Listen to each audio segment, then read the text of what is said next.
Okay, here we go. This is a lower third molar on a 27-year-old male. Came in with swelling last week, pericornitis. I usually treat by taking the opposing tooth out and placing them on antibiotics, but he did not want to take out the upper tooth that day, so we're left with this. So I went ahead and stuck him on amoxicillin, 1,000 milligrams, 2 times a day.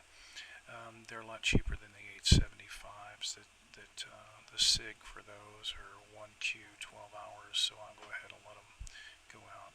So here we've got number 32. You can see the tissue is still a little puffy. There's no exudate, but I'm lining up to reflect a full thickness mucogingival flap. From the buccal, you'll go all the way to bone, and anytime you're using a scalpel, you always want to go to bone or tooth.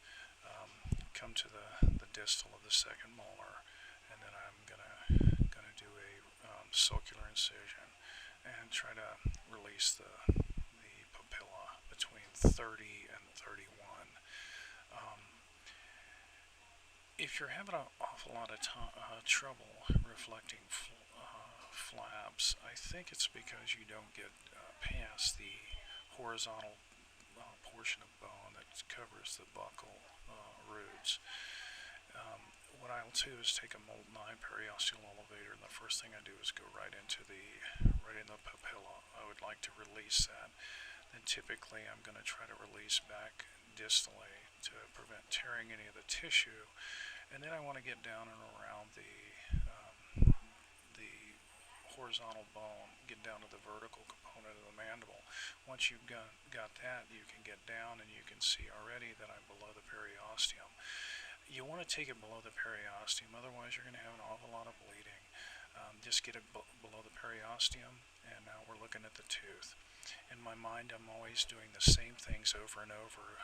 Woodson 301, 34, pick up a handpiece, do that.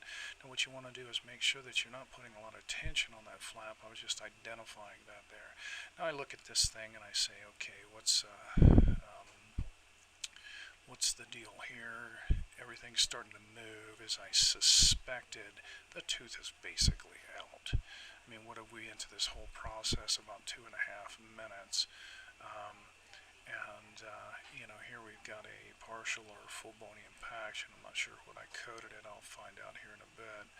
But basically the tooth's out. I used a 301 elevator. Now I'm going to use a Cogswell B. You could use Tommy's crane pick in this situation. I'm just getting right in the furcation. It's popping the thing up. There it is. It's a suction extraction.